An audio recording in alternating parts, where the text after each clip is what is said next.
안녕하세요. 성경이 우리 삶에 조금 더 가까이 쉽고 재미있게 다가오는 시간 소문난 성경교실과 함께할 길성훈 목사입니다.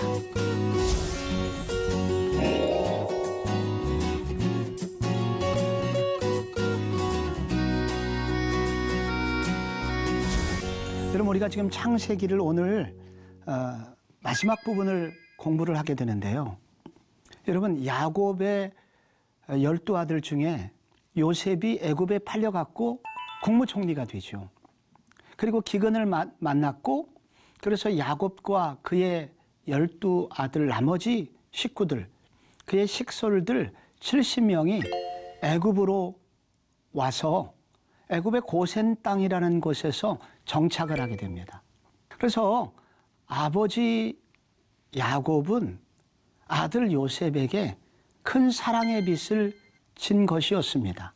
이제 세월이 흘러서 요셉의 두 아들 므낫세와 에브라임을 데리고 할아버지 야곱을 만나러 옵니다. 그때 야곱이 그들을 향하여 진심 어린 축복 기도를 해주죠. 그런데 축복 기도를 어떻게 해주고 있습니까? 그 이스라엘에서는 오른손이 능력을 의미합니다. 그래서 이 능력 있는 오른손이 바로 큰아들 므낫세의 머리에 얹어져야 되고, 이제 차남은 왼손은 에브라임의 머리에 얹어져야 되는데, 야곱은 기도를 이와 같이 하지 않고 어긋나게 해서 차남의 머리 위에 오른손을 얹고 장남의 머리에는 왼손을 얹게 되었습니다. 왜 이렇게 기도했을까요? 이 이야기를 통해서 성경이 우리에게 자녀들을 어떻게 키우기를 원하시는지를 하나님은 알려주기를 원하고 계시다는 것입니다.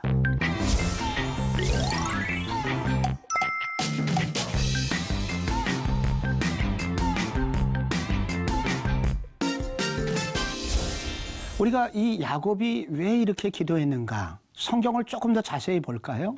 이 창세기 우리 읽은 본문 12절에 보면은 요셉이 아버지의 무릎 사이에서 두 아들을 물러나게 하고 라고 나옵니다. 그러니까 야곱이 이 두 손주를 무릎 사이에 끼고 있었다는 것입니다. 여기 무릎 사이,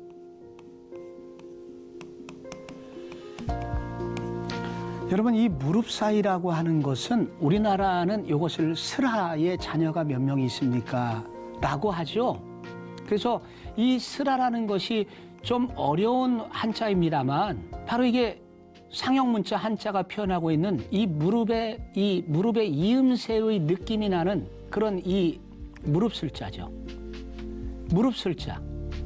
그래서 이 무릎 아래에서 이 스라라고 하는 말은 무슨 뜻이냐면 결국은 그 자신의 자녀와 가장 친밀한 상태를 의미하고, 그리고 스라라는 곳은 곧 아들이나 딸이 되었다는 것을 의미합니다. 그래서 요셉이 이 두 아들을 무릎 사이에서 기도를 했다고 하는 것은 곧 양자로 맞이해 드렸다는 것입니다. 양자. 그래서 지금 하고 있는 이 기도는 다른 것이 아니라 입양 의식을 하고 있는 것입니다. 입양. 5절에 내가 애굽으로 와서 내게 이르기 전에 애굽에서 네가 낳은 두 아들 요셉의 두 아들 에브라임과 므낫세는 내 것이라. 루벤과 시므온 내 진짜 큰아들 둘째 아들처럼 손주들이 내 아들이 될 것이다 라고 야곱은 말을 하고 있는 것입니다. 근데 여러분 생각해 보십시오. 야곱의 형편은 어떤 형편입니까? 야곱은 지금 나그네예요. 애굽에서 그 국무총리의 아들 요셉 덕분에 살고 있는 힘없는 노인네입니다. 노인네가 두 아들을 입양한다고 하여 무슨 효과가 있겠습니까, 여러분? 무슨 효과가? 그런데 바로 이 사건을 통해서 성경이 알려주려고 하는 것은 야곱이 두 아들을 입양했다고 하는 것은 이 야곱이 이 두 손주를 입양함으로써 정말로 알려주기를 원하는 게 있다는 거예요. 그게 무엇이냐? 하나님의 나라입니다. 여기 하나님의 나라와 대비되는 나라가 있는데 바로의 나라입니다.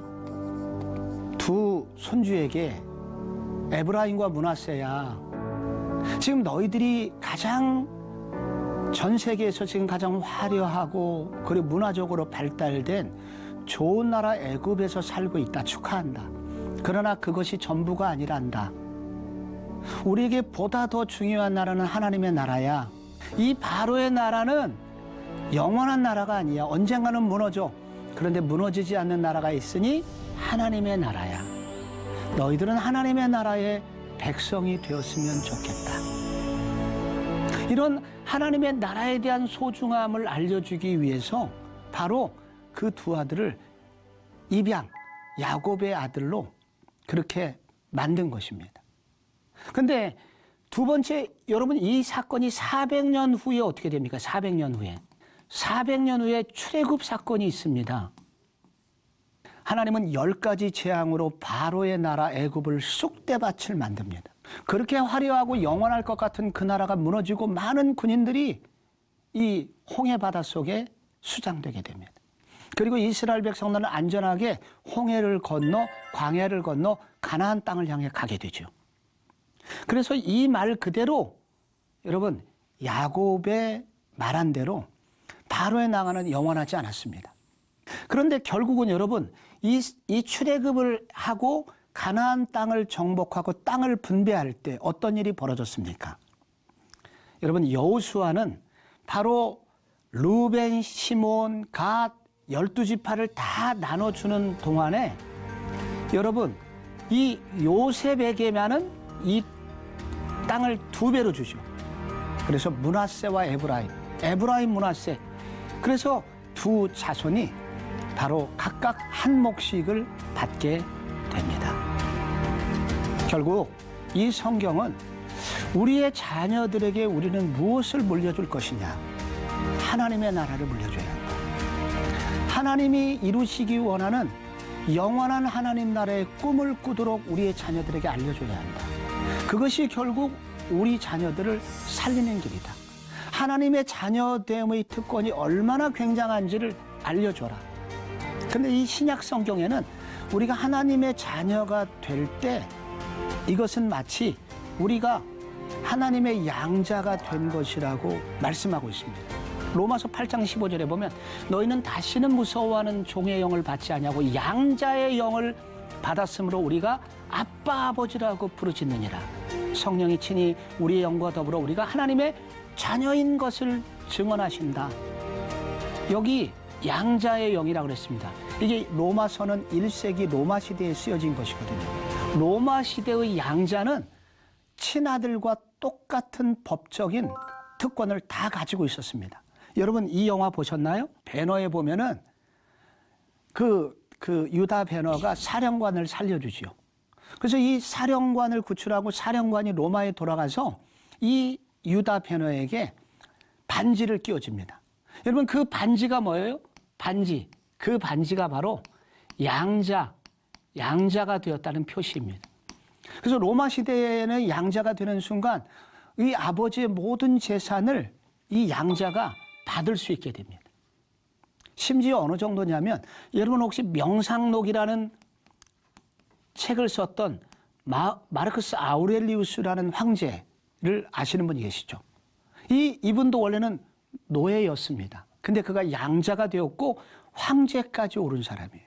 로마 시대의 법은 이와 같이 양자를 친아들처럼 받아들인 것입니다. 그래서 우리가 오늘 예수 그리스도로 말미암아 우리의 자녀들이 하나님의 양자가 되는 것, 요셉의 두 아들이 야곱의 양자가 되었던 것처럼 우리의 자녀들이 하나님의 양자됨의 은혜를 받을 수 있도록 우리가 이 문제를 놓고 더 많이 기도해야 되겠습니다. 세상적으로 바로의 나라에서 성공하는 것보다 영원한 하나님 나라의 양자가 되라. 이것이 우리가 살 길이다. 라고 이 야곱은 우리 자녀를 둔 우리 모든 부모들에게 설교를 하고 있는 것입니다. 여러분, 이때 이 야곱이 그 두 아들을 삼으면서 이들을 위하여 여러분 기도를 해주는데 15절에 보시면 그가 요셉을 위하여 축복하여 이르되 내 조부 아브라함과 아버지 이삭이 섬기던 하나님, 나의 출생으로부터 지금까지 나를 기르신 하나님이 환난에서 명쾌하시고 그리고 이런 복을 주셨는데 이 축복을 이 자녀들에게도 주게 주소서라고 기도를 해주고 있습니다. 여러분 이때 야고보의 기도에서 매우 독특한 단어가 하나 나오는데 지금까지 나를 기르신 하나님이라고 나옵니다. 지금까지 나를 기르신 하나님, 요거는 기르셨다는 요 말은 목자가 양을 기를 때 쓰는 말입니다. 그래서 이 자녀들이 하나님을 목자로 삼는 인생이 되게 해달라고 기도를 하고 있습니다. 하나님께서 우리의 앞길을 예비하신다 할 때 여호와 이레라는 단어를 쓰죠. 여호와 하나님이 나의 목자가 되셨습니다 라는 것을 우리는 여호와 로에라고 씁니다. 여호와 하나님께서 우리의 목자가 되어주신다. 시편 23편에 여호와는 나의 목자시니 내게 부족함이 없으리로다 라고 한 바로 그 목자입니다. 야곱이 특별히 목자이신 나의 목자이신 하나님이 우리 자녀들의 목자가 되게 해달라고 기도한 이유가 있어요. 그것은 야곱은 자기 힘으로 도저히 이길 수 없고 자기가 틀림없이 죽었다고 생각하는 그 자리에서도 살아난 적이 있기 때문입니다. 그런데 그 이유는 바로 목자 되시는 하나님이 계셨기 때문에 가능했습니다. 창세기 32장에서 우리가 기억나는 것이 무엇이 있지요? 바로 에서의 칼날 앞에 있을 때 야곱이 치열하게 기도했고 그때 무슨 일이 있었습니까? 하나님이 형 에서의 마음을 풀어주셔서 분이엘의 새 아침을 맞이하게 해주셨지요. 그런데 여러분 또 하나 있죠? 요셉이 지금 죽은 줄 알았습니다. 평생 가슴앓이 하면서 살았었는데 무슨 일이 벌어집니까? 하나님이 이 요셉을 애굽에 먼저 보내셔서 나중에 보니까 국무총리가 됐고 그래서 오히려 야곱을 애굽으로 초청 이민해 주어서 다시 만나게 되었습니다. 어떻게 이 모든 일이 가능했습니까? 여호와는 나의 목자시니 내가 부족함이 없으리로다 라고 시인이 말했던 대로 야곱의 인생 가운데서 바로 여호와 하나님이 바로 목자가 되어주셨기 때문에 가능했던 것입니다. 그래서 오늘도 야곱은 기도합니다. 이 두 자녀가 바로 하나님을 목자로 하여 평생 그들의 인생도 이들을 환난에서 명쾌해 주시고 아브라함과 이삭의 이름으로 칭하게 하시는 그 놀라운 복이 흘러가게 하옵소서라고 기도를 하고 있는 것입니다.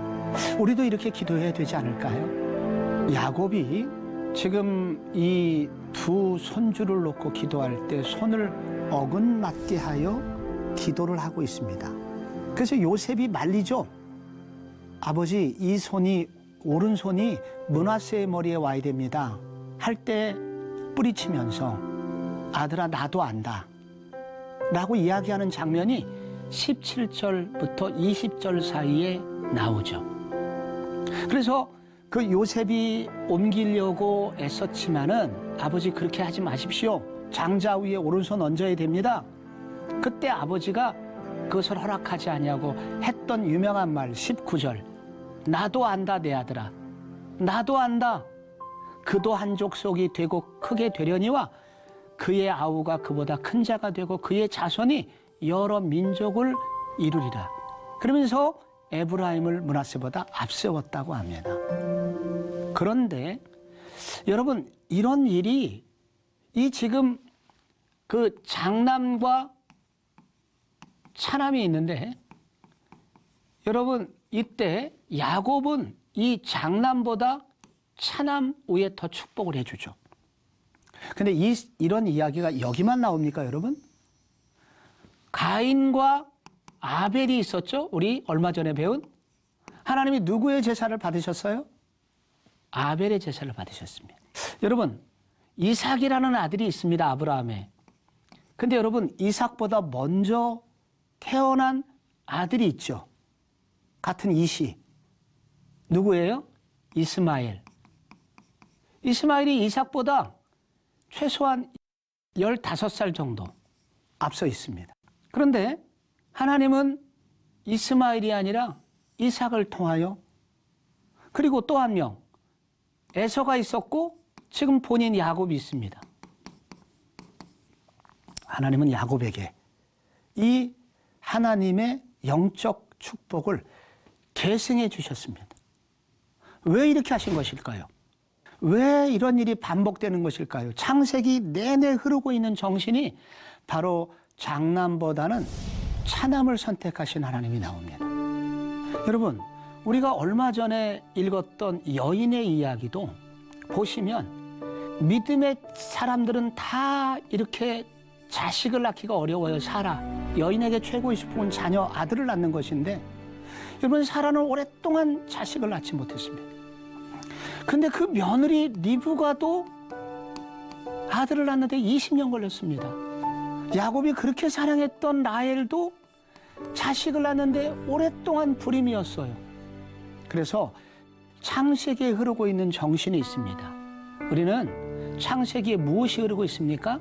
하나님은 강한 자를 통해서 하나님의 축복이 흘러가는 나라가 아니라 약한 자들을 통해서 하나님의 나라는 세워져 가는 것이다 하는 것을 말해주고 있습니다.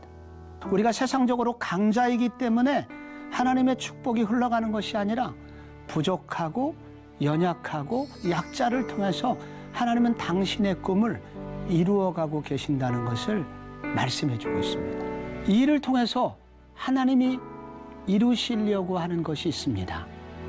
그보다 큰 자가 되고 그의 자손은 여러 민족을 이루리라 라고 말씀을 하셨습니다.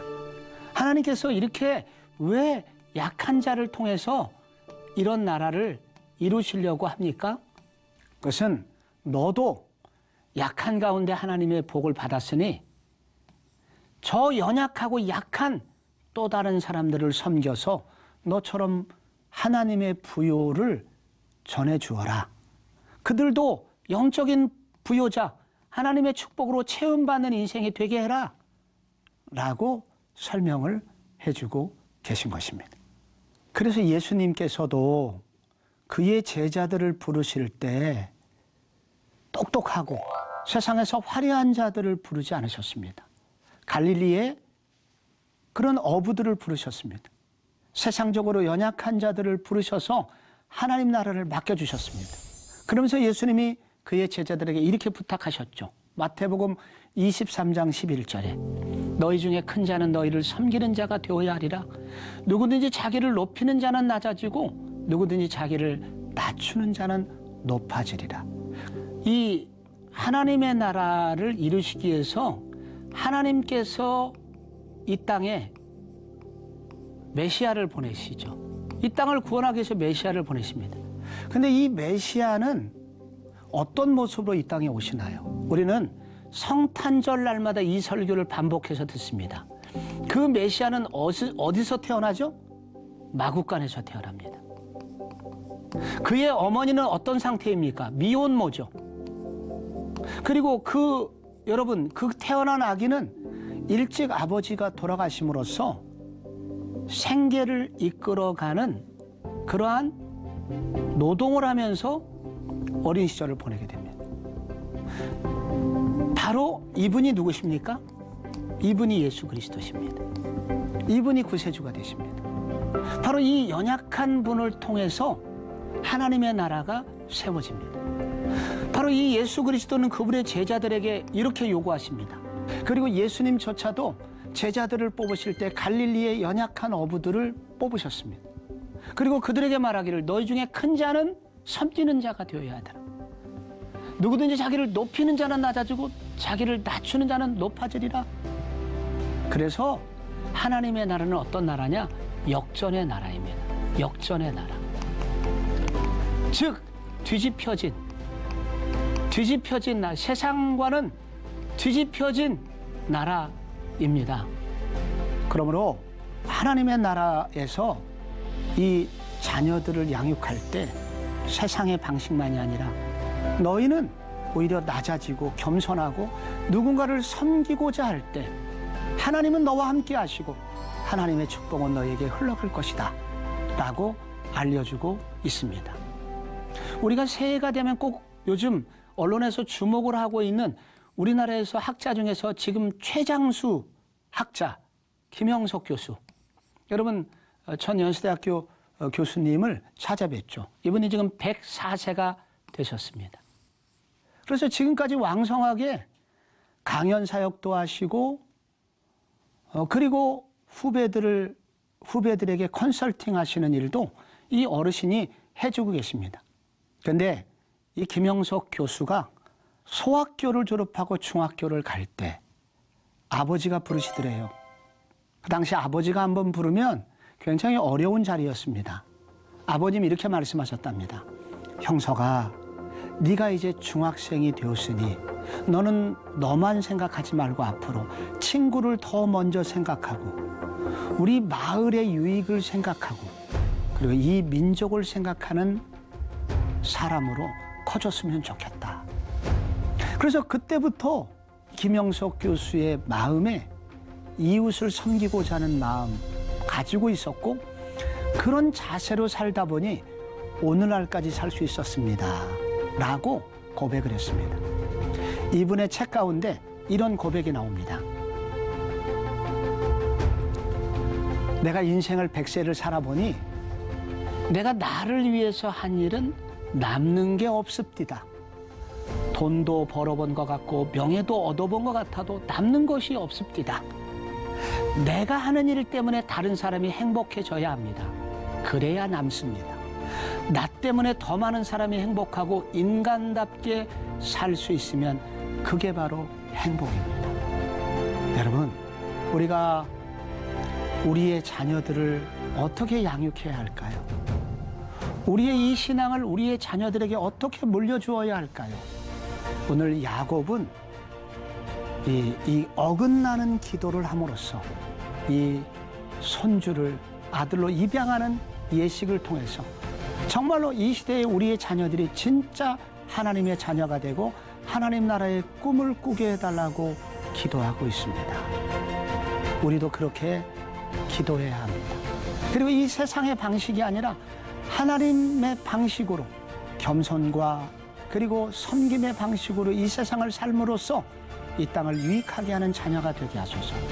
이렇게 기도하면서 자녀를 양육할 때 우리에게도 이런 복이 자연스럽게 우리 자손들에게 흘러가게 하는 일이 여러분의 가정에도 있기를 축복합니다. 우리도 오늘 우리의 고민은 우리의 자녀들에게 어떻게 신앙을 물려줄 수 있을 것인가. 이것이 우리의 기도 제목입니다. 그래서 저는 오늘 이 야곱이 손주를 어긋나게 하는 기도를 한 것을 통해서 우리도 이런 기도 제목을 한번 가지고 기도했으면 좋겠습니다. 첫째, 우리의 자녀들이 성령을 통해서 하나님의 자녀로 거듭나게 하소서. 아멘. 그리고 하나님을 목자로 삼는 인생이 되게 하소서. 아멘. 섬기기 위해서 축복받는 인생들이 되게 하소서. 아멘.